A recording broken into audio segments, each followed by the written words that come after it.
காரணம், தேவன் அவர்களை மனிதர்களுடைய எச்சத்திற்கு ஒப்பாய் மாற்றி மிதிபடச் செய்வார். ஹல்லேலூயா. எத்தனை பேத்துக்குள்ள வார்த்தை உள்ள போகுது? உங்களுக்கு எதிராக செயல்படுகிறவர்கள் உச்சத்திற்கு செல்லும் போது நீங்கள் அச்சத்திற்கு இடம் கொடாதிருங்கள். காரணம், தேவன் அவர்களை மனிதர்களுடைய எச்சத்திற்கு ஒப்பாய் மாற்றி மிதிபடும்படி செய்வார். எச்சி துப்புறாங்களா ரோட்ல, தெரியாம என்ன பண்ணிடுறீங்க? மிதிச்சிடுறீங்க.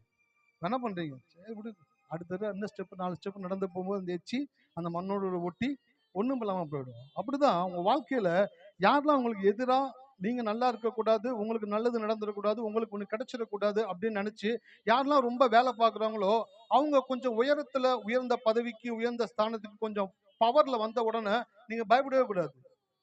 ஏன் பயப்படக்கூடாதுனாக்க, அவனுக்கு மேல ஒரு தேவன் இருக்கிறாரு. அந்த தேவனை நான் வணங்குறபடியினால அவன் எவ்வளவு உச்சத்திற்கு போனாலும் நான் அச்சத்திற்கு இடம் கொடுக்கவே மாட்டேன்.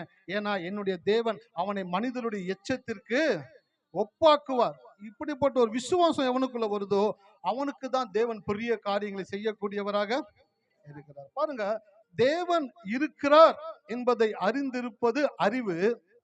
தேவன் எனக்குள் இருக்கிறார் என்பதை உணர்ந்திருப்பதே ஞானம். அறிவுக்கும் ஞானத்துக்கும் வித்தியாசம் இருக்குது. அறிவுனாக்கா நாலேஜ், ஞானம் அப்படின்னாக்கா விஸ்டம். அறிவுன்றதுனாக்கா தேவன் ஒருவர் இருக்கிறார் என்பதை அறிந்து இருப்பது அறிவு. கடவுள் இருக்கிறார் சார், கடவுள் இருக்கிறார், அது வந்து அறிவு. எல்லாருமே சொல்றாங்க கடவுள் இருக்கிறார்னு சொல்லிட்டு. ஆனா அந்த தேவன் எனக்குள் இருக்கிறார் என்பதை உணர்ந்து இருப்பதே ஞானம். உங்களுக்குள்ள அவர் இருக்கிறான்ற உணர்வு உங்களுக்குள்ள இருக்குதா? அந்த உணர்வு உங்களுக்குள்ள இருக்கிற பொழுது நீங்கள் எப்படி இருப்பீங்க அப்படின்னாக்க, எப்பொழுதும் மகிழ்ச்சியாக, எப்பொழுதும் உற்சாகமாக, எப்பொழுதும் உங்களுடைய சந்தோஷம் குறையாதவர்களாக இருப்பீர்கள். காரணம், அந்த தேவன் உங்களுக்குள்ள இருக்கிறார். ஹல்லேலூயா. யாராச்சும் தேவன் சோர்ந்து போய் சோர்வா, கஷ்டத்துல, கண்ணீர்ல, முடியல, நடக்கல, வரல அப்படின்ட்டு ஒரு சேட் ஃபேஸா கடவுளை யாராச்சும் பார்த்தது உண்டா? வேதத்துல எங்கேயாச்சும் ரொம்ப சோர்ந்து போய், ரொம்ப டயர்டாகி, ரொம்ப அப்படியே கிவ் அப் ஆகி, என்னப்பா சரியில்லைப்பா அப்படின்ற ஒரு தேவனை நீங்க பார்த்தது உண்டா? வேதத்துல வேதம் சொல்லுகிறது அவர் எப்பொழுதும் உற்சாகம் உள்ளவராக இருக்கிறார். ஹல்லேலூயா. அப்ப அவருடைய பிள்ளைங்க எப்படி இருக்கணும்? ஆமா, எப்போ உற்சாகம் இருக்கணும்? நல்லது நடக்கும் பொழுது, நினைச்சது கிடைக்கும் பொழுது உற்சாகம் இருக்கிறது வேற. அது வந்து உங்களுடைய என்ன சொல்றதுனாக்கா உங்களுடைய எமோஷன். அதுல நீங்க மகிழ்ச்சியா உற்சாகமா இருக்கிறது இல்ல. எல்லாம் உங்களுக்கு சரியில்லாம போகும் பொழுதும், எதுவும் கிடைக்காத பொழுதும், எல்லாம் வந்து நெகட்டிவா போயிட்டு இருக்கு பாத்தீங்களா? அந்த டைம்ல நீங்க உற்சாகமா இருக்கிறீங்க பாத்தீங்களா? அதுதான் நீங்கள் யார் என்பதை வெளிப்படுத்தக்கூடியதாக.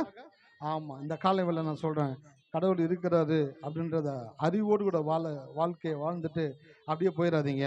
ஏன்னா அது ரொம்ப சிம்பிள் லைஃப். எனக்குள்ள கடவுள் இருக்கிறான்றதை உணர்ந்து வாழுங்க. அதுதான் சாம்பிள் லைஃப் அவங்களை மாற்றும். ஹல்லேலூயா. இருக்கீங்களா? ஆமா, simple life, sample life. Simple life அப்படின்னாக்க, கஷ்டப்படுறவன் ஒரு 10 ரூபா அரிசி தான் வாங்கி சாப்பிட முடியும்னு வச்சுக்கோங்களேன். அவன் அதுக்கு மேற்பட்ட அரிசியை போய் கடையில் விசாரிக்கவே மாட்டான். ஏன்னா அவனுக்கு தெரியும் 10 ரூபாய்க்கு தான் அரிசி வாங்க முடியும்ட்டு. நேராக கடைக்கு போவான், அந்த 10 ரூபா அரிசியை வாங்கிட்டு வந்து பொங்கி சாப்பிட்ருவான். 10 ரூபா தான் அது. ஆனா சாம்பிள் வாங்க போறான் அப்படின்னாக்கா என்ன அர்த்தம்? அவன்கிட்ட பணம் அதிகமா இருக்குது, வசதி இருக்குதுன்றனால தான் சாம்பிள் அரிசி வாங்கி சாப்பிட்டு அது டேஸ்ட் என்னன்னு பார்க்கக்கூடியவனாக இருக்கிறான். இந்த காலை வேளையில் ஆண்டவர் உங்களோட பேசுகிறது. ஒரு எளிய வாழ்க்கை வாழ்ந்துட்டு போக முடியாது, நான் அவனை அழைக்கல. ஒரு சாம்பிள் லைஃப், மற்றவங்களுக்கு முன்மாதிரியான ஒரு வாழ்க்கை வாழ்வதற்காக தேவன் நம்மை அழைத்திருக்கிறார். ஹல்லேலூயா. எத்தனை பேர் இருக்கிறீங்க? ஆமா, இந்த காலை வேளை கர்த்தர் உங்களோட பேசுவாராக. இன்னைக்கு கர்த்தருடைய வார்த்தைகளை கடந்து போக போறோம். ஒவ்வொரு ஞாயிற்றுக்கிழமை மாலை வேளையில் ஒரு தலைப்பின் கீழாய் பேசிக்கிட்டு வருகிறோம். சொல்லி சொந்தமாக்குங்கள், கன்ஃபஸ் அண்ட் பொசஸ். அந்த தலைப்பின் கீழே பேசிக்கிட்டு இருக்கும் பொழுது சப்டைட்டில் கொடுத்து ஒன்று கொண்டு வந்தோம். என்ன அப்படின்னாக்க, அடையாளத்தில் கண்ணும் கருத்துமாக இருங்கள், அறிகுறிகளை கண்டும் காணாமலும் இருங்கள். அடையாளத்தில் எப்படி இருக்கணுங்க? கண்ணும் கருத்துமா இருக்கணும். அறிகுறிகளை முன்னாடி வாலிப பசங்க உட்காந்துருக்கீங்கன்னாக்கா உங்க சவுண்ட் நான் கேட்கணும், நீங்க பதில் சொல்லணும். ஆமா, அதுக்கு தான் நான் பாதியோட நிறுத்துறேன். மீத பாதி தெரியல நினைச்சுக்க போறீங்க. பாதி தான் சொல்றாரு, பாதி தெரியல போல, பாதி நீங்க சொல்லணும்னு எதிர்பார்க்கிறேன் நான். அதுதான் உங்க வாழ்க்கையில் நடக்கக்கூடியதாக இருக்கிறது. அப்ப அடையாளத்தில் கண்ணும் கருத்துமாக இருங்கள், அறிகுறிகளை கண்டும் காணாமலும் இருங்கள். ஆங்கிலத்தில் ரொம்ப நல்லா வருது. See the sign, not the symptoms. அறிகுறிகளை ஒரு நாளும் பார்க்கவே கூடாது. அறிகுறிகள் மாறிக்கிட்டே இருக்கும், ஆனா அடையாளம் மாறவே மாறாது. இந்த அடையாளத்தின் மேல் எவன் கண்களை வைத்திருக்கிறானோ அவனுடைய வாழ்க்கை தான் கண்மலையின் மேல் கட்டப்பட்ட வீடாக உயர்ந்து கொண்டே இருக்கக்கூடியதாக இருக்கிறது. அடையாளம்னா என்ன அப்படின்னாக்க, இந்த வேதத்தில் இருக்கிற ஒவ்வொரு வசனத்தையும் தேவன் மனிதனுக்கு அடையாளமாக எழுதி கொடுத்திருக்கிறார். இந்த வசனத்தை படிக்கும் பொழுது நீங்க ஒரு பைபிள் ரீடரை போல பைபிளை வாசிட்டே போயிடக்கூடாது. பைபிளை படிக்கும் பொழுது இந்த வசனம் கடவுள் எனக்கு கொடுத்திருக்கிறார் ஒரு அடையாளமாக. ஏன் இந்த வசனத்தை கடவுள் கொடுத்திருக்கிறாருனாக்க, இது என் வாழ்க்கையில நிறைவேறணும். ஹல்லேலூயா. இருக்கீங்களா? கடவுள் வந்துட்டு ஒரு பெரிய புக்கை எழுதி கையில கொடுப்போம், அப்பதான் நம்ம யாருன்னு தெரியும் அப்படின்னு கிடையாது. இந்த முழு புத்தகத்தையும் ஒரே வரியில் எழுதி தேவனால கொடுக்க முடியும். 2 வசனத்துல இயேசு முழு பைபிள் அடக்கிட்டார். எப்படிங்க அடக்கினாரு? உன் தேவனாகி கர்த்தரிடத்தில் முழு இருதயத்தோடும் முழு ஆத்துமத்தோடும் முழு பலத்தோடும் அன்பு கூறுவாயாக. இதற்கு இணையா இருக்கிற 2வது கற்பனை, உன்னிடத்திலும் அன்பு கூறுவது போல பிறனிடத்திலும். தேவனால சுருக்கவும் முடியும். திருவள்ளுவரை காட்டிலும் சுருக்கி எழுத முடியும் தேவனால.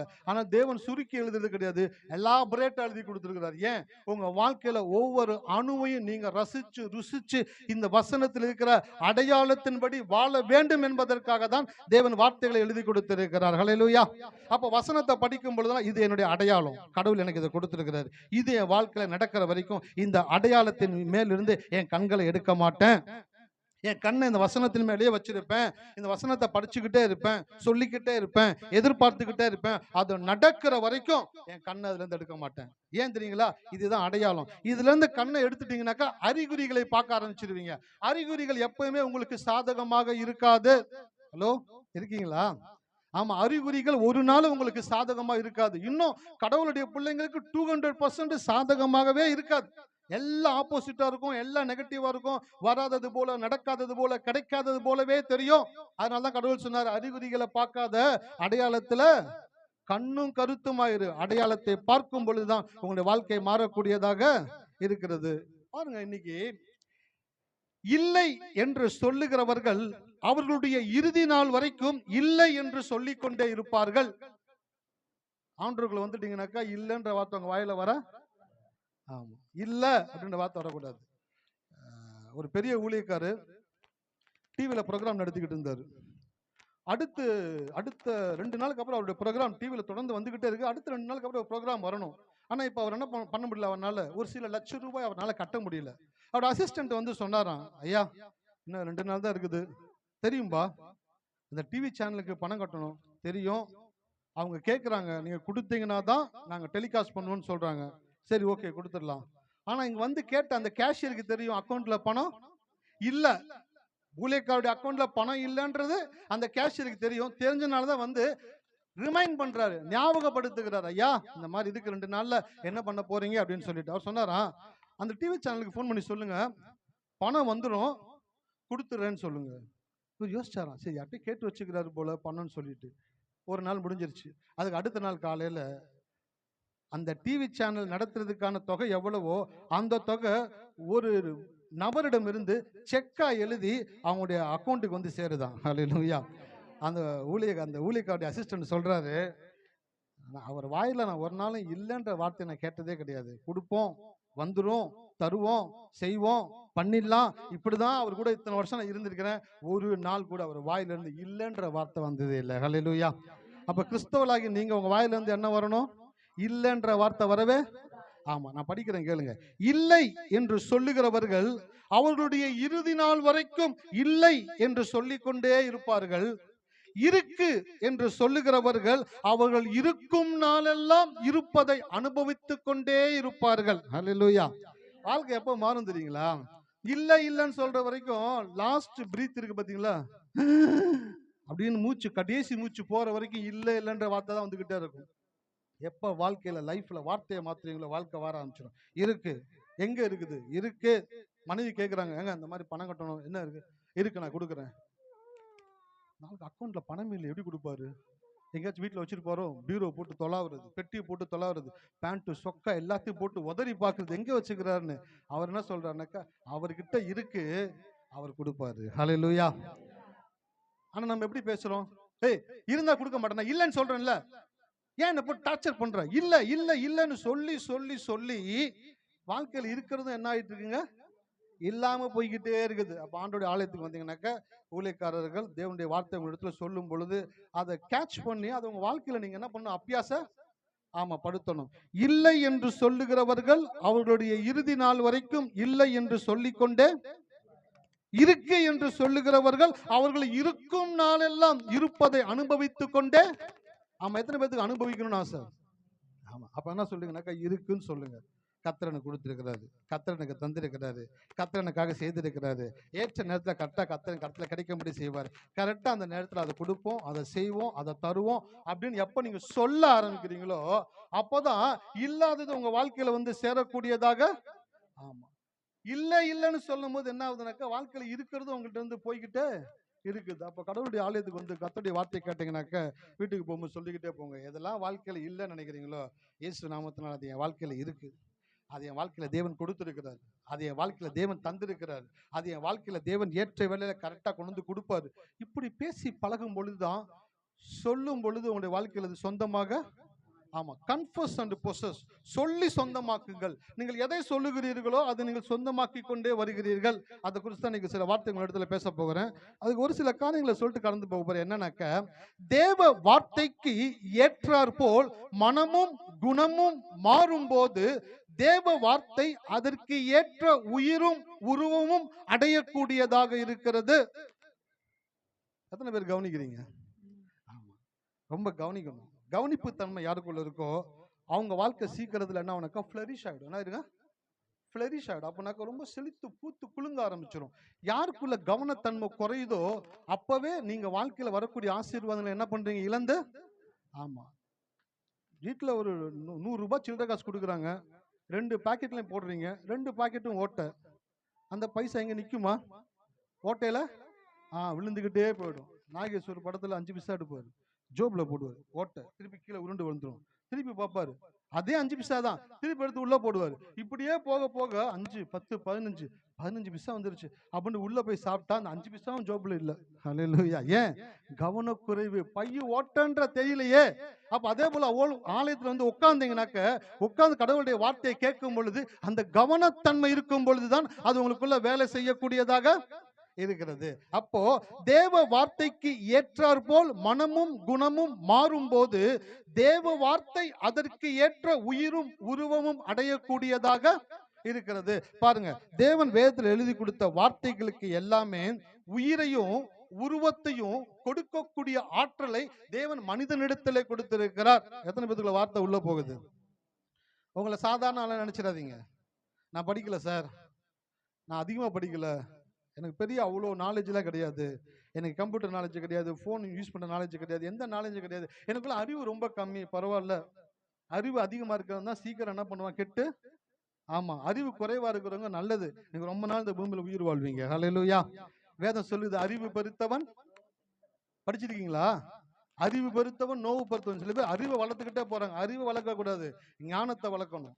ஞானம் வந்து உங்களை என்ன ஆக்கணக்க தெளிவாக்கும், உங்களை சாஃப்ட் ஆக்கும், உங்களை தேவனை போல ஆக்கும், உங்களை தேவனோடு நடக்கும்படி செய்யும். அப்போ தேவ வார்த்தைக்கு ஏற்றார் போல் மனமும் குணமும் 2 மாறணும்.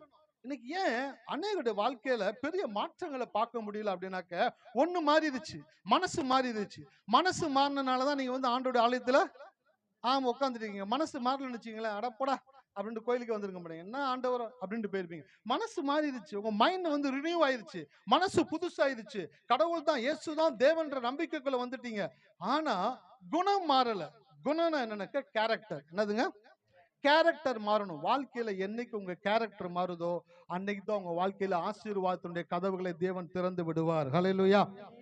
ஆமா, ஒரு சில மாதங்களுக்கு முன்பாக நான் வேதத்தை படிச்சுக்கிட்டு இருக்கும் பொழுது அப்படியே கடவுள் உள்ளத்துல அப்படியே பேச ஆரம்பிச்சார். பேசும் பொழுது ஒரு காரியத்தை அப்படியே உள்ளத்துல சொல்ல ஆரம்பிச்சார். என்னன்னாக்க, தான் வணங்குகிற தெய்வம் தன்னை மனமாற்றமும் குணமாற்றமும் அடைய உணர்த்தும் போது மாறாதவன் மனிதன் அல்ல, தன்னை வணங்குகிற மனிதனை மனமாற்றமும் குணமாற்றமும் அடைய செய்யாத தெய்வம் தெய்வமும் அல்ல. தெய்வம்னா யாரு? மனுஷன்னா யாரு? தெய்வம் அப்படின்னாக்க தன்னை வணங்குகிற மனுஷன் என்ன பண்ணணுங்க? மனமாற்றமும் குணமாற்றமும் அடைய செஞ்சாதான் அது கடவுள். நீங்க நிறைய பேர் கடவுள் கடவுள்னு சுத்திக்கிட்டு இருக்கிறாங்க, அவங்களுடைய மனசும் மாறல, அவங்களுடைய குணமும் சுத்தமா மாறல, ஆனா கடவுள் பக்தியில அப்படியே திகைச்சு இருக்கிறாங்க. ஒரே விஷயம், உன் மனசையும் உன் குணத்தையும் ஒரு கடவுள் மாத்தலனா அவர் கடவுளே கிடையாது. அந்த கடவுள் மாத்தும் பொழுது நீ மாறலனா நீ மனுஷனு. அப்போ மனமும் குணமும் மாறணும். அப்போ மனசு நிறைய பேருக்கு மாறிடுச்சு, குணம் மட்டும் மாறல. மனம் மாறும்போது மனிதன் ஆகிறான், குணம் மாறும் போதுதான் அவன் தெய்வம் ஆகிறான். அல்லேலூயா. மனிதன் என்பவன் தெய்வமாகலாம், தெய்வம் ஆகலாம் சொல்லிட்டாங்க. பட் ஆக்சுவலி அவன் தெய்வமா தான் இருக்கிறான். பாவம் தான், பிசாசு தான் அவனை தெய்வ குணத்திலிருந்து சற்று வேறுபடுபடி செஞ்சிருச்சு. இப்போ ஒரு மனுஷனுடைய மனசு மாறும்போது அவன் என்னவா மாறுறாங்க சொல்லுங்க? மனசு மாறும் பொழுது மனிதனாகிறான், குணம் மாறும்போது ஆமா இறைவனாகிறான். நம்ம கோயிலுக்கு வந்தீங்கன்னாக்கா ரொம்ப கவனிக்கணும். ஏன் கவனிக்க சொல்றோம் அப்படின்னாக்க, இன்றைக்கு இருக்கிறது போலவே இன்னும் 50 ஆண்டு நீங்க வாழ்ந்துட்டு போறதுக்கான இடத்துல நீங்க வந்து உட்காரல. இன்னைக்கு இருக்கிறத காட்டிலும் நாளைக்கு உங்க வாழ்க்கை பெஸ்டா மாறணும். ஹல்லேலூயா. நம்ம கொஞ்சமாச்சும் மாறி இருக்கணும், கொஞ்சமாச்சும் பெஸ்டா இருக்கணும். அதுக்கு தான் ஆண்டோட ஆலயத்துக்கு வருகிறீங்க. அதனால தான் கவனமா இருங்க, கவனிங்க அப்படின்னு சொல்றோம். ஆலயத்திற்கு வந்து உட்காந்து உங்களால கவனிக்க முடியலன்னா, அதான் நேற்று தினத்தில் அப்படியே ஆண்டோட ஜெபம் பண்ணிட்டு இருந்தேன். ஆண்டவரே எனக்கு இந்த வாழ்க்கையில் இது நடக்கலையே அது நடக்கலையே. அப்போ கடவுள் உள்ளத்தில் பேச ஆரம்பிச்சாரு, எனக்காக நீ எதுவும் செய்ய மாட்ட, ஆனால் உனக்காக நான் எல்லாம் பண்ணணும். அப்படியே சப்பு சப்புன்னு ஒரு படத்தில் அடிப்பாங்க கணத்தில், டக்கு டக்குன்னு திரும்புற மாதிரி. எனக்காக நீ ஒன்றும் பண்ண மாட்ட, ஆனால் உனக்காக நான் எல்லாம் பண்ணணும். என்ன ஆண்டவர் பண்ணல, என்ன நீ பண்ணியிருக்க யோசிச்சு பாரு. அப்படி யோசிச்சு பார்த்தா ஒண்ணுமே பண்ணல. அல்லேலூயா. கடவுளுக்காக ஒண்ணுமே பண்ணல, எல்லாம் நமக்காக தான் பண்ணிக்கிட்டு இருக்கோம். இப்ப கோயிலுக்கு வந்தீங்க, எத்தனை பேர் கடவுளுக்காக வந்தீங்க? எதுக்கு கோயிலுக்கு வந்தீங்க நான் சொல்றேன். ஆண்டோட ஆலயத்துக்கு போறோம், பாடுறோம், ஆராதிக்கிறோம், செய்தி கேட்கிறோம். அந்த கீழ்ப்படுதலுக்குள்ள போயிட்டோம்னாக்க கடவுள் நம்மளை ஆசீர்வதிச்சிருவாரு. ஹல்லேலூயா. அவர் உங்களை ஆசீர்வதிப்பாரு அப்படின்ற ஒரு நோக்கத்தை மையமாட்டு தான் நீங்க கோயிலுக்கு வருவீங்களே. அப்ப அவருக்காக நீங்க ஒண்ணு பண்ணல, உங்களுக்காக தான் ஒண்ணு பண்றீங்க. அப்ப கடவுள் கேட்கிறாரு, உனக்காகவே எல்லாம் பண்ணிக்கிட்டு எனக்காக எதுவுமே பண்ணாம ஆனா உனக்கு நான் எல்லாமே பண்ணணும்னு நினைக்கிறது சரியா? ஒரு கணவன் மனைவி குடும்பத்தில் இருக்கிறாங்க. மனைவி ரொம்ப கேர் பண்ணி கணவனை பாத்துக்கிறாங்க, ரொம்ப கேர் பண்றாங்க ஒய்ஃப் ஹஸ்பண்ட. அவருக்கு சுடுதண்ணி வச்சு கொடுக்குறாங்க, ட்ரெஸ் துவச்சு போடுறாங்க, சாப்பாடு பண்ணி கொடுக்குறாங்க, கேர் பண்ணிக்கிறாங்க, எல்லாம் பண்றாங்க. ஆனா அந்த கணவர் ஒரு வார்த்தை கூட மனைவியை பார்த்து, நீ சாப்பிட்டியா, நீ நல்லா இருக்கிறியா, உனக்கு எப்படி இருக்கு, உனக்கு என்ன வேணும், நான் உனக்கு ஏதாச்சும் வாங்கி தரணுமா, உனக்கு ஏதாச்சும் தேவையா, நீ எப்படி இருக்கிற அப்படின்னு ஒரு வார்த்தை கூட கேட்கலன்னு வச்சுக்கோங்களேன். அப்போ அந்த மனைவிக்குள்ள என்ன யோசனை வரும்? நம்ம இந்த மனுஷனை வந்துட்டு இவ்வளோ கண்ணும் கருத்துமா பாத்துக்கிறோம், ஆனா இந்த ஆள் நம்மளை கண்டும் காணாமலும் போறாரு. செய்தி எங்க வேலை பார்க்குது பாருங்க. அடையாளத்துல கண்ணும் கருத்துமாயிரு, அறிகுறிகளை கண்டும் காணாமல் இருந்தா, மனைவி கணவன் மேல கண்ணும் கருத்துமா இருக்கிறாங்க, கணவர் மனைவியை கண்டும் காணாமல் இருக்கிறாங்க. வார்த்தை எப்படி வேலை செய்யுது பாருங்க. பைபிள்ல சொன்ன செய்தி வேலை செய்து இல்லையா, வீட்டுல போய் அது அதிகமா வேலை செய்யக்கூடியதாக இருக்கிறது. அப்ப நான் சொல்றேன், நீங்க கடவுளுக்காக ஒண்ணு செய்யணும் அப்படின்னாக்க, முதலாவது கோயில்ல வந்து கடவுளுடைய வார்த்தையை கேட்டாதான் அவர் என்ன சொல்றான்னு உங்களுக்கு தெரியும். ஹல்லேலூயா. இருக்கீங்களா? ஆமா. அதனாலதான் கோயிலுக்கு வந்தீங்கன்னா கவனமா செய்தி கேளுங்க. ஏன் செய்தி கேட்கணும்னாக்க, அவர் உங்க கூட பேசணும்னு விரும்புறாரு. ஹலோ, இருக்கீங்களா? அவர் யாரு கூட பேசணும்னு விரும்புறாரு? ஆமா. நீங்க யாருன்னு எனக்கு தெரியாது, நீங்க வீட்டுல என்ன பேசிருக்கீங்கன்னு எனக்கு தெரியாது, நீங்க வீட்டுல என்ன டிஸ்கஸ் பண்ணீங்கன்னு தெரியாது, உங்க ஃபேமிலியில என்ன நடக்குதுன்னு எனக்கு தெரியாது. ஆனா இங்க வந்து நிற்கும் பொழுது பரிசுத்த ஆவியானவர் உள்ளுக்குள்ள வந்து உங்களிடத்துல பேசும் பொழுது கொஞ்சம் யோசிச்சு பாருங்களேன், அவர் உங்களை எவ்வளவு நேசிக்கிறார் பாருங்க. அவர் உங்களை எவ்வளவு நேசிக்கிறபடினால ஒரு மனுஷனை கொண்டு வந்து உங்களோடு கூட அவர் பேச விரும்புறாருனாக்க, அப்ப நீங்க அதை எப்படி கவனிக்கணும்? கண்ணும் கருத்துமா கவனிக்கணும், ரொம்ப உன்னிப்பா கவனிக்கணும். அப்படி கவனிக்கும் பொழுது மனம் மாறும் போது மனிதன் ஆகிறான், குணம் மாறும் போது தெய்வம். குணம் மாறணும் சார். குணம் மாறல அப்படின்னாக்க உங்க வாழ்க்கையில ஆசீர்வாதம் வர்றது ரொம்ப கஷ்டம் சார். ஏன் அப்படின்னாக்க, மனசு ஈஸியா மாறிடும், அக்செப்ட் பண்ணிக்கிறோம். அந்த குணம் தான் எதை காட்டுதுனாக்க, உங்க மனசு எப்படி மாறி இருக்கு அப்படின்றத உங்களுடைய கேரக்டர் தான் காட்டுது. உங்களுடைய வாழ்க்கையில வரக்கூடிய சூழ்நிலைகள், பிரச்சனைகள், சவால்கள், எதிர்ப்புகள் வரும் பொழுது நீங்க உங்க கேரக்டர்ல எப்படி நிக்கிறீங்க? நீங்க கடவுளுக்காக நிக்கிறீங்களா? கடவுளுடைய வார்த்தையை பேசுறீங்களா? கடவுள் செய்வார்னு சொல்றீங்களா? இல்ல ஐயோ குய்யோன்னு கத்துறீங்களா? அதான் சொன்னேன், கடவுள் இருக்கிறார் என்பதை அறிந்திருப்பது அறிவு. தேவன் எனக்குள் இருக்கிறார் என்பதை உணர்ந்திருப்பதே ஆமா. நீங்களாம் ஞானம் உள்ளவர்களாக தேவன் உங்களை படைத்திருக்கிறார். அறிவுன்றது உலகத்துல எல்லாத்துக்கும் இருக்குது. ஞானம்ன்றது சில பேத்துக்கு மட்டும்தான் இருக்குது. அந்த ஞானத்தை உடையவர்கள் தான் தேவனிடத்தில் இருந்து மெய் ஞானத்தை அடையக்கூடியவர்களாக இருக்கிறார்கள். ஸோ இந்த காலை வேளை நான் சொல்றேன், உங்களுடைய மனசும் உங்களுடைய குணமும் மாறும் பொழுதுதான் நீங்க தேவனுடைய ஆசீர்வாதத்துல கடந்து வர முடியும். அது மாத்திரம் கிடையாது, தேவ வார்த்தையை ஏற்று மனம் மாறும் போது தேவ வார்த்தை உயிர் அடைகிறது. தேவ வார்த்தையை ஏற்று குணம் மாறும் பொழுது வார்த்தை உருவம் அடைகிறது. பாருங்க, ஒரு தாயினுடைய வயிற்றுல அவங்க கருவுற்று அவங்க வயிற்றுல ஒரு குழந்தை வளரும் பொழுது அந்த சின்ன ஒரு சொட்டு நீர் துளியில இருந்து அவங்களுடைய கருவுல முதலாவது என்ன உருவாகுதுனாக்கா உயிர் உருவாகிறது. ஹல்லேலூயா. உயிர் உருவான பிற்பாடுதான் அந்த உயிருக்கு அந்த தாயினுடைய சரீரத்திலிருந்து அவங்க புசிக்கக்கூடிய ஆகாரத்திலிருந்து சத்து அந்த குழந்தை எடுத்து என்ன பண்ணுதுனாக்க இன்னும் அதிகமாய் அதனுடைய உடல் உறுப்புகள் உருவம் அடையக்கூடியதாக இருக்குது. சில கர்ப்பிணி பெண்களுக்கு வீட்டுல சொல்லுவாங்க, ஏய் உனக்காக இல்லைனாலும் வயிற்றுல இருக்கிற குழந்தைக்காகவது கொஞ்சம் சாப்பிடு. 4 இட்லி சாப்பிட்டுட்டு இருப்பாங்க பிரெக்னன்சிக்கு முன்னாடி. பிரெக்னன்ட் ஆன பிற்பாடு இப்போ அவங்க எத்தனை இட்லி சாப்பிடணும்? ஒரு இட்லியாச்சும் எக்ஸ்ட்ரா சாப்பிடணும். ஆனா அவங்களால சாப்பிட முடியாது. ஏன் சாப்பிட முடியாது? வயிற்றுக்குள்ள அந்த குழந்தை உருவாகும் பொழுது அந்த சரீரத்துக்குள்ள ஒரு மாற்றம் உண்டாகுது. அந்த மாற்றம் என்ன பண்ணுனாக்க, மாற்றம் வந்து கையில உண்டாகல, காலில் உண்டாகல, எங்க உண்டாகுது? வயிற்றுக்குள்ள உண்டாகுது. சாப்பிடுற பொருள் எங்க போகுது? வயிற்றுக்குள்ள போகுது. அப்ப அந்த வயிற்றுக்குள்ள ஒரு மாற்றம் உண்டாகும் பொழுது அவங்களால வாயினால எதையுமே சாப்பிட பிடிக்காது. கசக்கிறமாய், புளிக்கிறமாய், வாமிட் வரமாய் என்னென்னமோ செய்யும். ஆனா கூட இருக்கிற மாமியார், அம்மா, சொந்தக்காரங்க தாஜா பண்ணி அப்படிமா இப்படிமா அந்த குழந்தைக்காக சாப்பிடுமா, அந்த குழந்தை உள்ளுக்குள்ள இருக்கு, அந்த குழந்தை வளரணும், கரு வளரணும், அதுக்காக சாப்பிடு இப்படின்னு சொல்லி கிள்ளி அவங்களுக்கு என்ன பண்ணுவாங்க, உணவை கொஞ்சமாச்சும் கொடுத்துக்கிட்டே இருப்பாங்க. அப்போ உயிர் உண்டான பிற்பாடு தான் அந்த குழந்தைக்கு என்ன தேவன் கொடுக்கிறார்? உருவத்தை கொடுக்கிறார். அப்ப நான் சொல்றேன், நீங்க எப்ப கடவுளுடைய வார்த்தைய மனதளவுல விசுவாசிக்கிறீங்களோ அப்போ அந்த வார்த்தைக்குரிய உயிர் உங்களுக்குள்ள உண்டாயிருச்சு. நிறைய பேத்துக்குள்ள உயிர் இருக்குது, தேவனுடைய வார்த்தை உங்களுக்குள்ள இருக்குது, தேவனுடைய வார்த்தை உங்களுக்காக செயல்படும்படி காத்து இருக்குது, அது உருவம் அடையும்படி காத்து கொண்டு இருக்கிறது. ஆனா உங்க மனசு மாறின நீங்க உங்க குணம் மாறல, பார்த்தீங்களா? அதனால உருவான கரு உயிராகவே இருக்கிறதே தவிர அது உருவம் அடையாமல் இருக்கிறது. எத்தனை பேருக்கு உள்ள போகுது வார்த்தை? எல்லாருக்குள்ளே உயிர் இருக்குது. தேவன் சொன்ன வாக்கு தத்துவத்தினுடைய ஆசீர்வாதமான உயிர் தேவன் உங்களுக்குள்ள வச்சிருக்கிறார். உங்க ஒவ்வொருவருக்குள்ள வாக்கு தத்துவத்தினுடைய உயிர் இருக்குது. ஆனா அந்த உயிருக்கு உருவம் கொடுக்கணும் சார். அந்த உயிருக்கு நீங்க எப்படி உருவம் கொடுக்க முடியும்? உங்களுடைய குணம் மாறும் பொழுதுதான் அந்த கரு என்னவாதுனாக்க உருவம் அடையக்கூடியதாக மாறுகிறது. அதனாலதான் நீங்க ஆண்டவருடைய ஆலயத்திற்கு வந்து செய்தியை கேட்டு வாக்கு தத்தத்தை கேட்டு விசுவாசிச்சு வீட்டுக்கு போகும் பொழுது நீங்கள் விசுவாசித்த காரியங்களுக்கு எதிரான சூழ்நிலைகள் நடக்கும் பொழுது சோர்ந்து போக கூடாது. அந்த சூழ்நிலைகளில உங்களுடைய குணத்தை நீங்க வெளிப்படுத்தணும். உங்களுடைய குணம் எப்படி இருக்கணும்? நான் கர்த்தரை நம்புறபடினால என் வாழ்க்கையில நான் பார்க்கிற காரியங்கள் நடக்காது, தேவன் சொல்லி இருக்கிற காரியங்கள் தான் என் வாழ்க்கையில நடக்கும் அப்படின்னு சொல்லி நீங்கள் விசுவாசமா பேசுறீங்க, பாத்தீங்களா? அதுதான் உங்க குணத்தை காட்டக்கூடியதாக. உங்களுடைய குணத்தை நான் எப்படி புரிஞ்சுக்க முடியும்?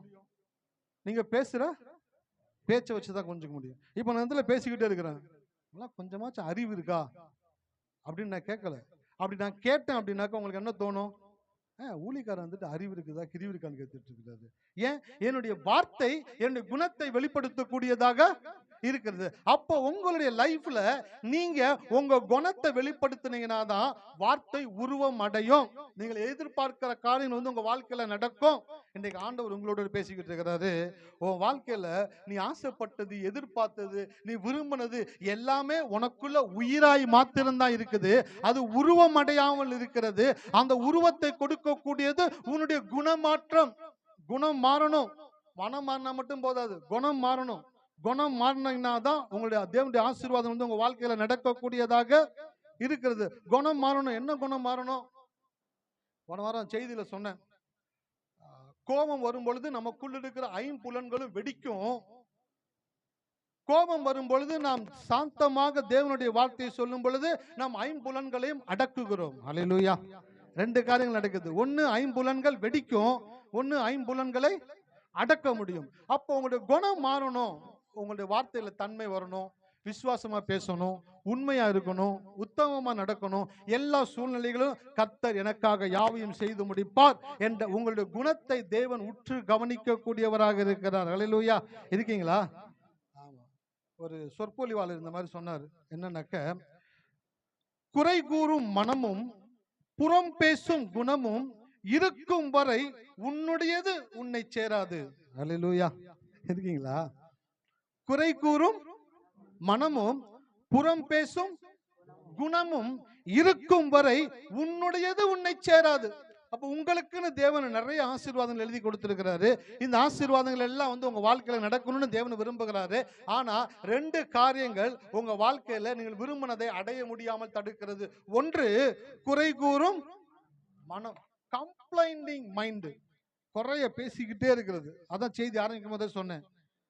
இல்லை என்று சொல்லுகிறவர்கள் இறுதி நாள் வரைக்கும் இல்லை என்று சொல்லிக்கொண்டே, இருக்கு என்று சொல்லுகிறவர்கள் இருக்கும் நாளெல்லாம் இருப்பதை அனுபவித்துக் கொண்டே இருப்பார்கள். அப்போ குறை கூறும் பொழுது ஒண்ணு தெரிஞ்சுக்கங்க, உங்களுக்குரியதை நீங்களே தூக்கி எறியக்கூடியவங்களா இருக்கிறீங்க. குறை கூறுகிறவங்கள தேவனுக்கு பிடிக்கவே, ஏன் பிடிக்காது தெரியுங்களா?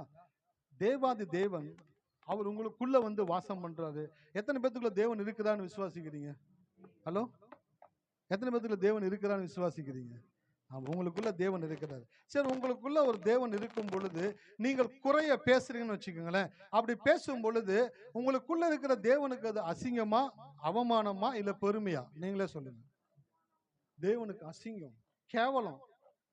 கேவலமான ஒரு விஷயம் என்ன தெரியுங்களா?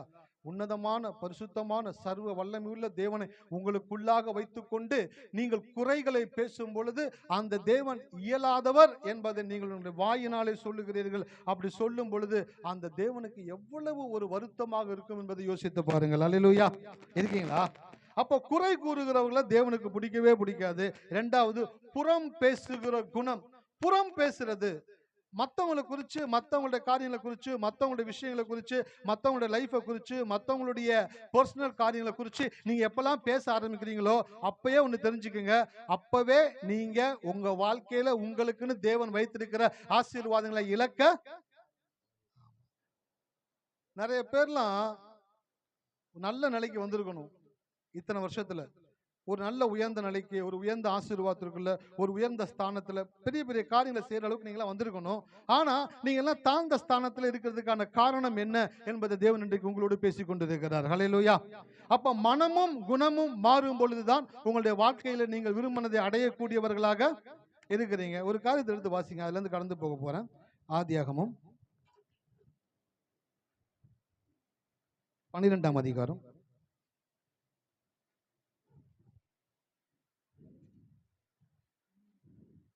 1-4 வசனங்களை வாசிக்கிறேன். கர்த்தர் ஆபிரகாமை நோக்கி, நீ உன் தேசத்தையும் உன் இனத்தையும் உன் தகப்பனுடைய வீட்டையும் விட்டு புறப்பட்டு நான் உன்னை காண்பிக்கும் தேசத்துக்கு போ. நான் உன்னை பெரிய ஜாதியாக்கி உன்னை ஆசீர்வதித்து உன் பேரை பெருமைப்படுத்துவேன். நீ ஆசீர்வாதமாய் இருப்பாய். உன்னை ஆசீர்வதிக்கிறவர்களை ஆசீர்வதிப்பேன், உன்னை சபிக்கிறவனை சபிப்பேன். பூமியுள்ள வம்சங்கள் எல்லாம் உனக்குள் ஆசீர்விக்கப்படும் என்றார். கர்த்தர் ஆபிரகாமுக்கு சொன்னபடியே அவன் புறப்பட்டு போனான். லோத்து அவனோட கூட போனான். ஆபிரகாம் ஆரானை விட்டு புறப்பட்ட போது 75 வயதுள்ளவனாய் இருந்தான். போதும். ஹல்லேலூயா.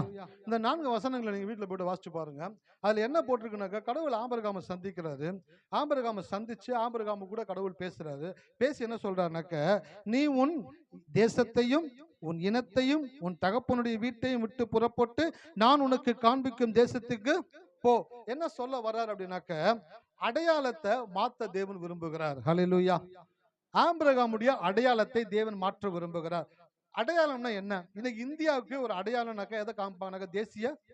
ஆமாம். ஸோ ஒலிம்பிக்ல போய் ஜெயிக்கிறாங்க, ஜெயிச்ச உடனே என்ன பண்ணாங்க? தேசிய கொடியை தூக்கி காட்டுறாங்க. அப்புறம் என்னன்னாக்க, உலகத்தில் இருக்கிற எல்லா டிவி சேனல் பார்க்கும் பொழுது, ஓ அந்த கொடி இந்தியா கொடி, இந்தியாவில் இருக்கக்கூடிய ஃபர்ஸ்ட் பிரைஸ் செகண்ட் பிரைஸ் வாங்கியிருக்காங்கன்றத அடையாளத்தை காட்டக்கூடியதாக இருக்கிறது. அப்போ ஒரு பிளாக் எதை காட்டுதுனாக்க, அந்த தேசத்தினுடைய பாப்பா அந்த பக்கம் போய் உட்காருங்க, அடையாளத்தை. ஆமா, தேசிய கொடி ஒரு தேசத்தினுடைய அடையாளத்தை காட்டுகிறது. அதே போல ஆபிரகாம் வாழ்ந்த நாட்கள் என்ன நடந்துச்சுனாக்க, உன் தேசத்தையும் உன் இனத்தையும் உன் தகப்பனுடைய வீட்டையும் விட்டு புறப்பட்டு நான் உனக்கு காண்பிக்கும் தேசத்துக்கு. அப்ப 3 காரியங்களை சொல்றாரு: தேசம், இனம், தகப்பன், வீடு. இது 3மே அன்னைக்கு அடையாளமாக கருதப்பட்டுச்சு. இன்னைக்கு நான் தமிழ் பேசுறேன், நான் உலகத்துல எந்த இடத்துல போய் நின்னாலும் அங்க இருக்கிறவங்க ஈஸியா என்னை கண்டுபிடிச்சிடலாம். நான் இந்தியால தமிழ்நாட்டில இருந்து வருகிறவன் என்பதை என்னுடைய மொழி அவங்களுக்கு காண்பித்து கொடுக்கக்கூடியதாக இருக்கிறது. அப்போ மொழி என்னுடைய அடையாளமாக இருக்கிறது. அப்ப ஆபிரகாம் சொல்றார் கடவுள், நீ உன் தேசத்தை விடு, உன் சொந்தத்தை விடு, உன்னுடைய தகப்பன் வீடை விடு, இதெல்லாம் உன் அடையாளம் நினைச்சுக்கிட்டு இருக்கிறல. 75 வருஷம் இந்த பூமியில வாழ்ந்துட்ட, அடையாளம் அடையாளம் சொல்லிக்கிட்டே இருந்த, ஆனா ஒண்ணுமே உன் வாழ்க்கையில மாறல. இப்ப நான் உனக்கு ஒரு அடையாளத்தை உண்டாக்குறேன். நான் சொல்ற இடத்துக்கு நீ போன அப்படின்னாக்க என்ன செய்வேன்? நான் உன்னை பெரிய ஜாதியாக்கி உன்னை ஆசீர்வதித்து உன் பேரை பெருமைப்படுத்துவேன். நீ ஆசீர்வாதமாய், உன்னை ஆசீர்வதிக்கிறவர்களை ஆசீர்வதிப்பேன், உன்னை சபிக்கிறவனை பூமியில் உள்ள வம்சங்கள் எல்லாம் உனக்குள் ஆசீர்வதிக்கப்படும் என்றார். ரொம்ப சிம்பிளா சொல்லணும்னாக்க, உன் லைஃப்ல உனக்கும் மனைவிக்கும் 2 பேர் மட்டும் தான் இருக்கிறீங்க. அடுத்து என்ன உன் வாழ்க்கையில தெரியாம யோசிச்சுக்கிட்டு இருக்கிறல, நான் உனக்கு ஒரு அடையாளத்தை உண்டாக்கி கொடுக்கிறேன். நான் சொல்ற இடத்துக்கு நீ வா, நான் உன்னை அடையாளமா மாத்துறேன். ஹல்லேலூயா. நீ நினைச்சுக்கிட்டு இருக்க அடையாளத்தை விட்டுட்டு நான் சொல்ற இடத்துக்கு வா, உன்னை அடையாளமா மாத்துறேன்றாரு. மாத்துறேன்னு சொன்ன உடனே ஆபிரகாம் என்ன செய்யறாரு பாருங்க, 4ஆம் வசனத்துல. ஆபிரகாம் சொன்னபடியே அவன் புறப்பட்டு போனான், லோத்தும் அவனோட கூட போனான். பாருங்க, கடவுள் சொன்ன உடனே ஆபிரகாம் யோசிக்கிறான். கரெக்ட், எல்லாமே இருந்தோம், இப்ப கடவுளுடைய சத்தத்தை கேட்டுட்டோம், இப்ப நம்ம கடந்து போகலாம் அப்படின்னு முடிவு பண்ணி அவனு அப்பா வீட்டை விட்டுட்டான், இனத்தை விட்டுட்டான், தேசத்தை விட்டுட்டான், கடவுள் சொன்ன இடத்துக்கு கடந்து போறான். இப்ப மனசு மாறிடுச்சு. என்ன மாறிடுச்சுங்க? எல்லாம் என்ன அப்படியே கவனிங்களேன். இப்ப ஆபிரகாம் என்ன மாறிடுச்சு? மனசு மாறிடுச்சு. உங்ககிட்ட வந்து இயேசு சுகமாக்குவாரு, இயேசு நன்மை செய்வாரு, உங்களுடைய வியாதிகளை சுகமாக்குவாரு, உங்களுடைய பிரச்சனையிலிருந்து விடுதலை கொடுப்பாரு அப்படின்ட்டு உங்ககிட்ட வந்து ஒரு சிலர் சொல்லும் பொழுது உங்களுடைய இருதயத்துல என்ன நினைக்கிறீங்கன்னாக்க, ஐயோ இந்த கடவுள் செஞ்சா நல்லா இருக்குமே, இந்த கடவுளை நான் நம்புறேங்க. கடவுள் இயேசு விசுவாசிக்கிறியா? சொல்லு. நான் நம்புறேன், கடவுளை நம்புறேங்க, என் மனசை நான் மாத்திட்டேன், நான் கடவுளை மட்டும்தான் கும்பிடுவேன், இயேசு மட்டும்தான் கும்பிடுவேன், மனசு மாறிடுச்சு அப்படின்னு சொல்லிட்டு என்ன பண்றாங்கன்னாக்க ஆண்டவருக்குள்ள வர்றாங்க. அப்படிதான் ஆபிரகாமும் தன் மனதை உடனே மாற்றிக்கொண்டு தேவன் சொன்ன இடத்திற்கு புறப்பட்டு கடந்து போனா. மனசு மாறிடுச்சு. இப்ப என்ன ஆயிருச்சு? உயிர் உண்டாயிருச்சு. இப்ப அடுத்து என்ன உருவாகணும்? உருவம் உண்டாகணும். தாயின் வயிற்றுல அந்த கரு உருவாகும் பொழுது உயிர் உருவாகுது. உயிர் பிற்பாடு என்ன ஆகுதுங்க? ஒவ்வொரு உறுப்புகளும் உருவமாய் மாறுகிறது. இப்ப ஆபிரகாம் கடவுள் சொன்ன இடத்துக்கு கடந்து வந்த உடனே மனசு மாறிடுச்சு. இப்ப உயிர் வந்துருச்சு ஆபிரகாமுக்குள்ள. இப்ப உருவமாகணும். அவனுடைய வாழ்க்கையில அந்த உருவத்தை அவன் எதிர்பார்த்து காத்து கொண்டிருக்கிறான். இப்ப அவனுடைய குணம் மாறணும். என்ன மாறணுங்க? ஆமா, மனமும் குணமும் மாறும் பொழுதுதான் தேவனுடைய வார்த்தை உயிரும் உருவமும் அடையக்கூடியதாக இருக்கிறது. அப்ப நிறைய பேருடைய லைஃப்ல மனசு மாறிடுச்சு. மனசு மாறின உடனே அவங்க என்ன நினைச்சாங்கனாக்க, நான் இப்பதான் இயேசுவை கும்பிடுறேனே, நான் தான் கோயிலுக்கு போறேனே, நான் தசமமாக கொடுக்குறேன், காணிக்கை கொடுக்குறேன், உபவாசம் இருக்கிறேன், உண்மையா இருக்கிறேன், கரெக்டா இருக்கிறேன், எல்லாமே செஞ்சுக்கிட்டு இருக்கிறேன். இப்ப என் மனசு மாறிடுச்சு. ஆனா ஏன் என் வாழ்க்கையில ஆசீர்வாதம் இன்னும் வரல? ஏன் என் வாழ்க்கையில பெருக்கம் உண்டாகல? ஏன் என் வாழ்க்கையில சுகம் உண்டாகல? அநேக யோசனைக்குள்ள ஜனங்கள் இருந்து கொண்டு இருக்கிறாங்க. இன்னைக்கு ஆண்டவர் சொல்றாரு, மனசு மாறினா மட்டும் போதாது, உன்னுடைய குணம், ஆமா, கேரக்டர் அப்படின்றது என்னன்னாக்க ஒரு மனிதனுடைய ஆழ்த்துவத்தை காட்டுகிறது. என்னதுங்க? ஆழ்த்துவத்தை, இண்டிவிஜுவாலிட்டி, டிக்னிட்டி அப்படின்னுவாங்க. ஒரு மனிதனுடைய கேரக்டர் அப்படின்றது அவ்வளவு சீக்கிரம் மாற்ற முடியாது, அவ்வளவு சீக்கிரம் மாறாது. ஏன்னாக்க சின்ன வயசுல இருந்து சில விஷயங்களை கேட்டு வளர்ந்து அதுல ஊறி அதுல ஊறுகாய் போட்டு அதுல உப்புமா கிண்டி அதுலயே வளர்ந்துகிட்டு இருந்த நீங்க திடீர்னு வந்தோன்னே இயேசுதான் தெய்வம்னு மாறிட்டேன். ஆனா இப்ப குணம் மாறணுமே, இப்ப கேரக்டர் மாறணுமே. கேரக்டர் எப்படி மாறும்? கேரக்டர் மாறணும் அப்படின்னாக்க நீங்கள் தினந்தோறும் தேவனுடைய வேதத்தை வாசிக்கணும். ஹல்லேலூயா. எத்தனை பேர் வேதம் வாசிக்கணும்னு கேட்க மாட்டேன், பயப்படாதீங்க. ஏன்னா அது உங்களுக்கும் தேவனுக்கும் உள்ள ஒரு உறவினுடைய காரியங்கள். நீங்கள் வேதத்தை வாசிக்கும் பொழுது அந்த தேவன் உங்களை பார்க்கிறாரு. நீங்கள் வேதத்துக்குள்ள ஆழமாக போகும் பொழுது தேவனுடைய கிருபை உங்கள் மேல் இறங்கக்கூடியதாக. ஆமா, நிறைய பேருக்கு தெரியல. 2 வசனம் வாசிச்சியா, ஒரு அதிகாரம் வாசிச்சியா? பைபிள் எடுத்து வச்சு நீங்கள் படிக்க படிக்க படிக்க அந்த தேவனுடைய கிருபை உங்கள் மேல் இறங்கக்கூடியதாக இருக்கிறது. ஹல்லேலூயா. ஆமா, போன வாரத்தில் அதான் சொன்னேன். மொபைல் தீண்டும், பைபிள் தூண்டும். பாருங்களேன், கரெக்டா சொல்றாரு பாருங்க. அதான் அதான் ஃபர்ஸ்ட்ல உட்கார வச்சுக்கிறோம் கேப்ரியல் பிரதரை. பாயிண்ட் எடுத்து கொடுத்துக்கிட்டே இருப்பாரு. ஹல்லேலூயா. மொபைல் தீண்டும், பைபிள் தூண்டும். நீங்க மொபைல் எடுக்கிற நேரம் எல்லாம் 2 மணி நேரம் 3 மணி நேரம் நீங்க மொபைல் பார்த்துக்கிட்டே இருந்தீங்கன்னா கூட அந்த மொபைல் உங்களை என்ன பண்ணுனாக்க தீண்டிக்கிட்டே இருக்கும். தீண்டுறது அப்படின்னாக்க உங்களை சுரண்டிக்கிட்டே இருக்கும். என்ன சுரண்டிக்கிட்டே இருக்கும்? நீ கடவுளுக்கு உண்மையா இருக்கிற பொண்ணு, நீ பரிசுத்தமான பொண்ணு, நீ எவ்வளவு நல்ல பொண்ணு, நீ கடவுளோட விரும்புறது அதுவா சொல்லு மொபைலு. மொபைலை பார்க்க 2 மணி நேரம் 3 மணி நேரம் டைம் போறதே தெரியாது. பார்க்க பார்க்க பார்க்க அது உங்களுக்குள்ள இருக்கிற கியூரியாசிட்டி, ஆசையை, உங்களுக்குள்ள இருக்கக்கூடிய பாவமான காரியங்கள் என்ன பண்ணுனாக்க தீண்டிக்கிட்டே இருக்கும். ஆனா பைபிள் எடுத்து உட்காந்து படிக்க ஆரம்பிச்சீங்கன்னாக்க பைபிள் தூண்டும். என்ன பண்ணுங்க? தூண்டுறதுன்னா என்னது?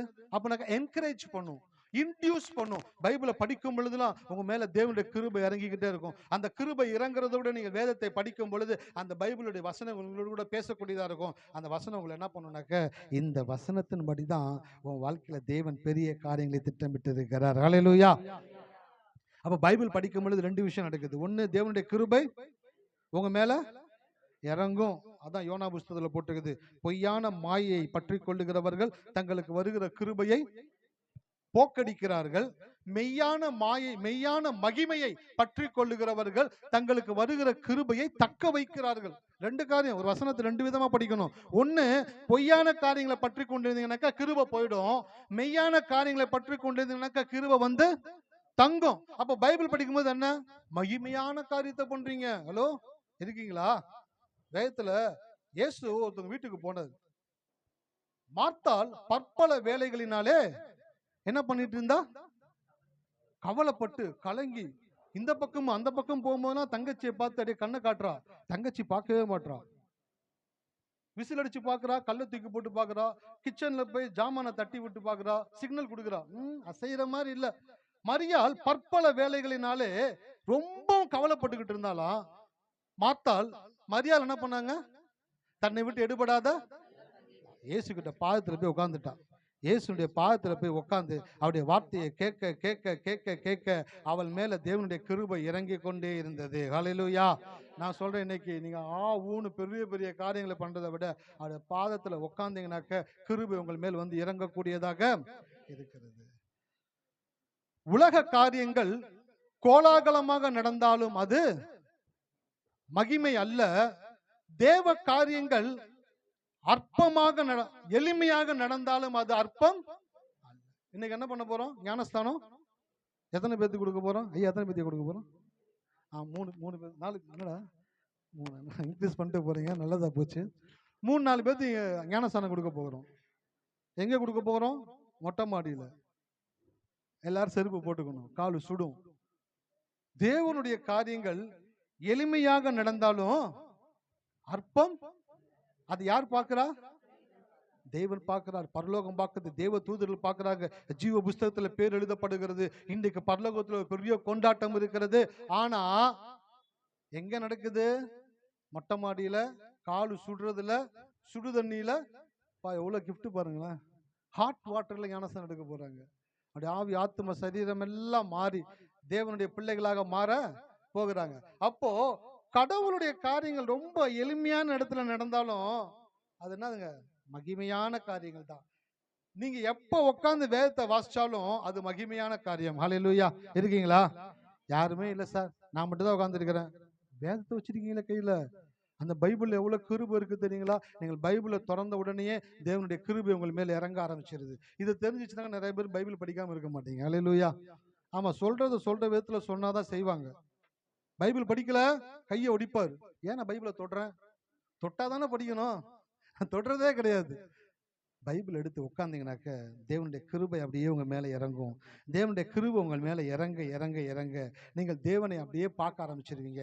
அந்த வசனம் உங்களை அப்படியே தூண்ட ஆரம்பிச்சிடும். தூண்ட ஆரம்பிச்ச உடனே உங்க தாயின் வயிற்றுல உருவாகும் பொழுது உங்களுடைய கருவுக்குள்ள தேவன் ஒரு கிருபையையும் ஒரு ஆற்றலையும் வைத்தார். பார்த்தீங்களா? அந்த ஆற்றல் எப்ப வெளிப்படும் அப்படின்றால் நீங்கள் வேதத்தை படிக்கும் பொழுதுதான் தேவன் அதை வெளிப்படுத்துவார். ஹல்லேலூயா. அதான் பைபிள் படிங்கன்றோம். சார், நான் கோயிலுக்கு போறேன் சார். சரி, என் வாழ்க்கையில பாடுற கிருபை இல்ல, ஆராதிக்கிற கிருபை இல்ல, செபிக்கிற கிருபை இல்ல, பிரசங்கிக்கிற கிருபை இல்ல, எனக்கு கடவுள் எதுக்கு தான் தெரிஞ்சாருன்னே தெரியல சார், எதுக்கு தான் எனக்கு கடவுள் தெரிஞ்சுக்கிட்டாருன்னே தெரியல சார் அப்படின்ட்டு நிறைய பேர் 50 வருஷத்தை ஓட்டிட்டாங்க. எத்தனை வருஷத்தை ஓட்டிட்டாங்க? 50 வருஷத்தை ஓட்டிட்டாங்க. ஆனா அவங்க உட்கார்ந்து கடவுளுடைய வார்த்தைய தியானத்தோட கிருபை நிறைந்தவர்களாக உட்கார்ந்து அழகா படிக்கும் பொழுது அந்த கிருபை, நீங்க யாரு, உங்களை குறிச்சு என்ன தேவன் திட்டம் வச்சிருக்கிறாரு, உங்க அம்மா வயிற்றுல நீங்க கருவா உருவாகும் பொழுதே அந்த கருவுக்குள்ள தேவன் என்ன ஆற்றலோடு உங்களை படைத்தார் என்பதை இந்த வேத வசனத்தை படிக்கும் பொழுதுதான் தெரியும். ஹல்லேலூயா. எனக்கெல்லாம் ஒண்ணுமே தெரியாது. எனக்கு பாடவும் தெரியாது, இசைக்கருவி வாசிக்கவும் தெரியாது, ஆராதனை பண்ணவும் தெரியாது, ஒழுங்கா ஒரு நிமிஷம் நின்று ஒருத்தவங்கிட்ட பேசக்கூட தெரியாது. எல்லாத்துலயும் ஜீரோ. ஆனா ஒண்ணு மட்டும் செய்வேன், பைபிளை படிக்க படிக்க படிக்க படிக்க வேதத்தை படிச்சுக்கிட்டே இருப்பேன். நைட்டும் பகலும் படிச்சுக்கிட்டே இருப்பேன். எப்ப டைம் கிடைக்குதோ அப்பெல்லாம் படிப்பேன். பைபிளை படிக்க படிக்க படிக்க எனக்குள்ள தேவன் ஒரு வசனத்தை காண்பிச்சாரு. 1 சாமுவேல்ல 2ஆம் அதிகாரத்தில் ஒரு வசனம் இருக்குது. அவர் சிறியவனை புழுதியிலிருந்து எடுத்து எளியவனை குப்பையிலிருந்து உயர்த்தி பிரபுக்களோடு உட்கார பண்ணி மகிமையுள்ள சிங்காசனத்தை சுதந்தரிக்க பண்ணுவார் அப்படின்ற அந்த வசனத்தை எனக்கு அடையாளமா தேவன் கொடுத்தாரு. என் அடையாளத்தை பார்த்துட்டு அந்த அடையாளத்தையே நான் நோக்கி ஒவ்வொரு நாளும் சொல்லிக்கிட்டே இருந்தேன். ஒவ்வொரு நாளும் அந்த வார்த்தையை அறிக்கை பண்ணி கொண்டே இருந்தேன். என்னை தேவன் ஆசீர்வதித்து உயர்த்த ஆரம்பித்தாரு. அல்லேலூயா. உலக வாழ்க்கையில ஆசீர்வதித்தாரு. ஒரு 10 வருஷத்துக்கு முன்னாடி நான் பாடுற பாட்டை கேட்டிருந்தீங்கன்னாக்கா 2 நிமிஷம் வெளியில போயிட்டு உள்ள வருவீங்க. ஒரு 10 வருஷத்துக்கு முன்னாடி நான் வர்ஷிப் பண்றப்ப நீங்க வந்து உட்கார்ந்தீங்க அப்படின்னாக்கா தூங்கிடுவீங்க. ஒரு 10 வருஷத்துக்கு முன்னாடி நான் பிரசங்கிக்கிறத வந்து நீங்க கேட்டிருந்தீங்க அப்படின்னாக்க சீக்கிரம் முடிச்சாருன்னா நல்லா இருக்கும். போட்டு இழுக்கிறாரே, முடிக்க மாட்டாரே, ஏதோ சொல்ல வர்றாரு, பாவம் தம்பினால சொல்ல முடியல அப்படின்னு நீங்களே ஒரு கன்க்ளூஷனுக்கு வந்துடுவீங்க. எப்படா முடிப்பான்னு எந்திரிச்சு போவோம்னு நினைச்சுக்கிட்டு இருப்பீங்க. ஆனா தொடர்ந்து கடவுள் சொன்ன காரியங்களை செய்ய செய்ய செய்ய செய்ய செய்ய தேவன் மெருகேற்றி கொண்டே வந்தார். ஹல்லேலூயா. உயிரை கொடுத்துட்டாரு. உருவத்தை யார் கொடுக்கணும்? அம்மா சாப்பாடு சாப்பிட்டாதான் வயிற்றுல இருக்கிற குழந்தை. நீங்க ஒழுக்கமா, நீங்க உண்மையா, நீங்க குணத்தை, உங்க குணத்தை வெளிப்படுத்தினீங்கன்னா தான் அது உருவம் அடையக்கூடியதாக இருக்கிறது. என்ன குணத்தை வெளிப்படுத்தணும்? எல்லா சூழ்நிலைகளிலும் நின்று தேவன் எனக்காக யாவையும் செய்து முடிப்பார். அல்லேலூயா. ஆமா. மண்டையில அடிபட்டு ரத்தம், வேதத்துல வசனம் இருக்குது, ஆரோனுடைய சிரசின் மேல் ஊற்றப்பட்ட அபிஷேக தைலத்திற்கு ஒப்பா இருக்கிறது. மண்டை உடைஞ்சு ரத்தம் மடியுது. அம்மாவும் அப்பாவும் தரிகின தத்தம் ஆடுறாங்க, என்ன ஆச்சோ ஏதாச்சோன்னு. ஆனா அந்த குழந்தை என்ன சொல்லுது? பயப்படாதீங்க. ரத்தம் வடிகிறவங்களுக்கு பயம் வராது. என்னைக்குமே பார்க்கறவங்களுக்கு தான் பயம் வரும். அல்லேலூயா. ரத்தம் வருது. அந்த குழந்தை ஒன்றும் இல்லப்பா, ஒன்றும் இல்லப்பா, ஒன்றும் இல்லப்பா.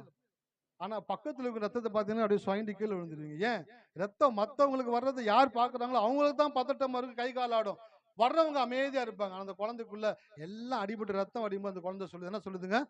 கர்த்தர் பார்த்து கொள்வார். இதுதான் சார் குணம். ஹல்லேலூயா. இதோட என்ன சிம்பிளா அப்படி சொல்றது? சூழ்நிலைகள் உங்களுக்கு எதிராக இருக்கும் பொழுதும் கர்த்தர் என்னோடு இருக்கிறார், கர்த்தர் பார்த்து கொள்ளுவார் என்று சொல்லுவதுதான் குணத்திலேயே சிறந்த குணமாக இருக்கிறது. அப்ப ஆபிரகாம் மனசு மாறிடுச்சு. என்னதுங்க? மனசு மாறிடுச்சு. ஆனா வாழ்க்கையில தேவன் சொன்னது வாழ்க்கையில நடக்கல. எத்தனை வருஷம் காத்திருந்தாரு? 25 வருஷம் காத்திருந்தாரு. 25 வருஷம் என்னாச்சு? 25 வருஷம் அவருடைய குணம் மாறுது. என்னதுங்க? அவருடைய குணம் மாறுறதுக்கு 25 வருஷம் ஆச்சு. இன்னைக்கு சில பேருடைய லைஃப்ல அப்படிதான். 25 வருஷம் 30 வருஷம் 50 வருஷம் ஆனாலும் குணம் மாறவே இல்லை. குணம் மாறாத வரைக்கும் உங்க வாழ்க்கையில ஆசீர்வாதங்கள் உருவமடையாது. ஒரு சிலையை கொண்டு வந்து வச்சு நிக்க வச்சு ஒரு கல்லை நிறுத்தி அதை வடிவமாக்கி அதை சிற்பமாக மாற்றும் பொழுதுதான் அது என்னதுங்க? முழுமை அடைகிறது. கல்லை கொண்டு வந்து வச்சுட்டு டெய்லி பாக்குறீங்க, சுத்தி சுத்தி வர்றீங்க, மேலையும் கீழையும் பாக்குறீங்க, தொட்டு தொட்டு பாக்குறீங்க, அந்த கல்லு சிலையா மாறிடுமா? அதுக்கு செய்ய வேண்டியதை செஞ்சீங்கன்னா தான் அது சிலையா மாறும். அப்ப வசனம் உள்ளுக்குள்ள வந்தோன்னு மனசு மாறிடுச்சு. இப்ப குணம் மாறணும். என்ன குணம் மாறணும்?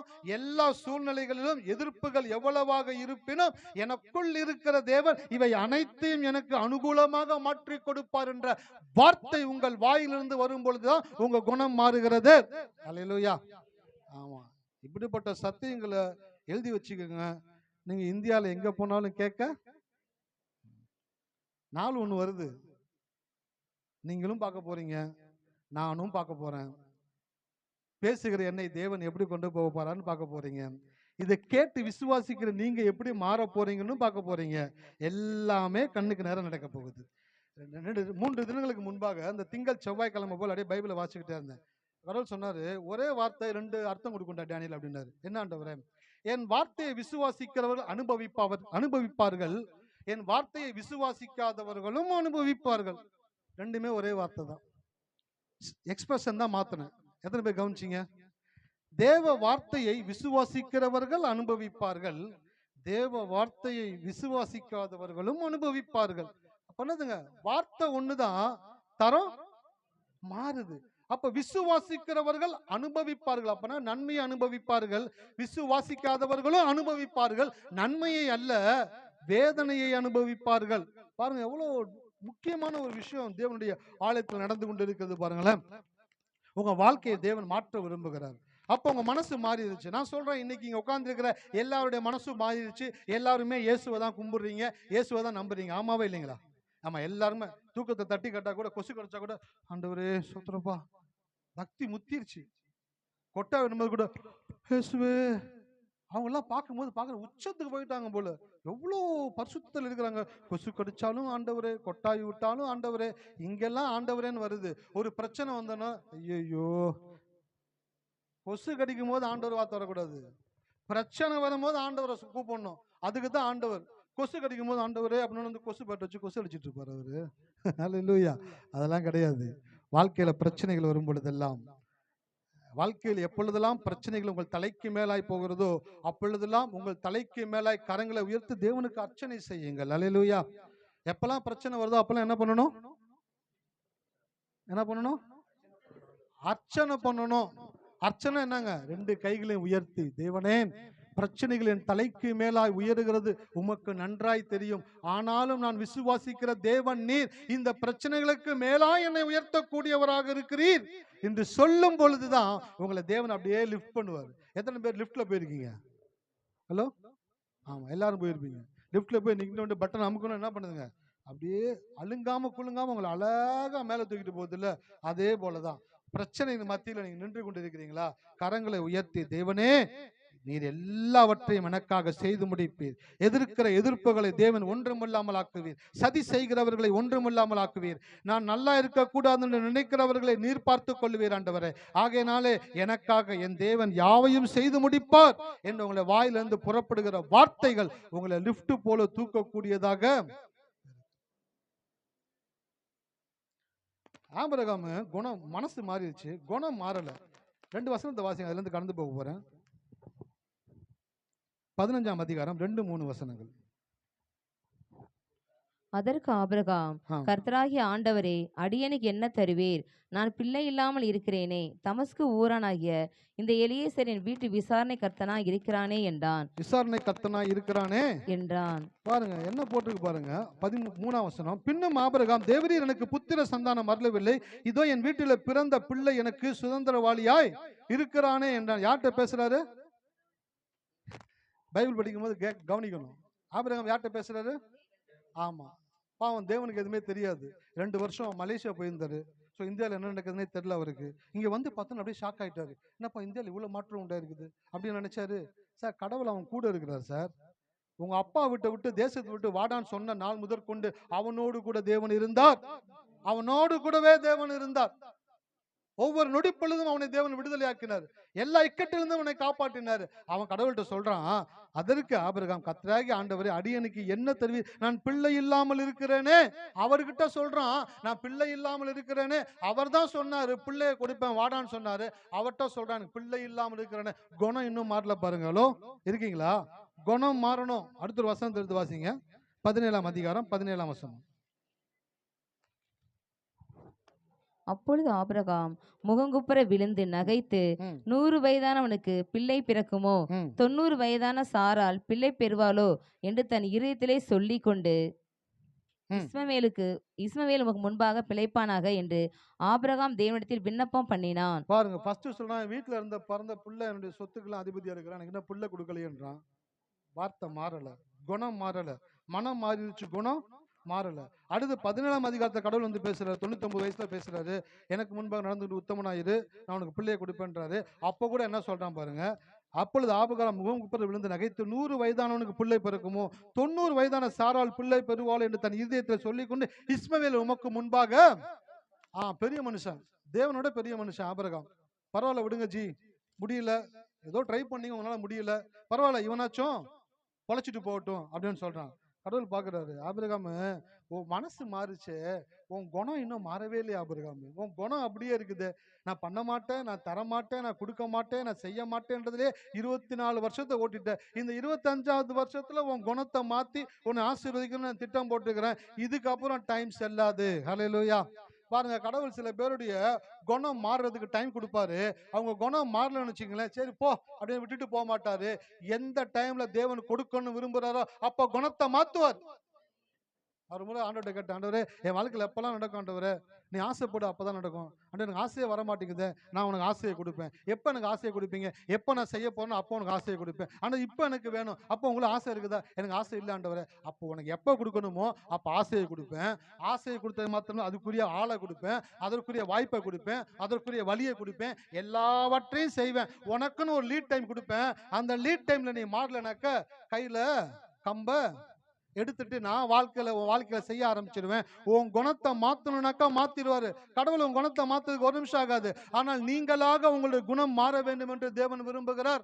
உங்க பிள்ளைங்களை அடிச்சு அடிச்சு நீங்க மாத்துறதை விட உங்க பிள்ளைகளுடைய குணமாய் மாறும் பொழுது உங்களுடைய இதயம் எவ்வளவு மகிழ்கிறதோ அப்படியே உங்களுடைய குணம் மாறும் பொழுது தேவன் மகிழ்கிறார். ஆபிரகாமுடைய மனசு மாறிடுச்சு, குணம் மாறுறதுக்கு 25 வருஷம் ஆச்சு. 25வது வருஷத்துல தேவன் வந்து ஆபிரகாமுடைய குணத்தை மாத்தினாரு.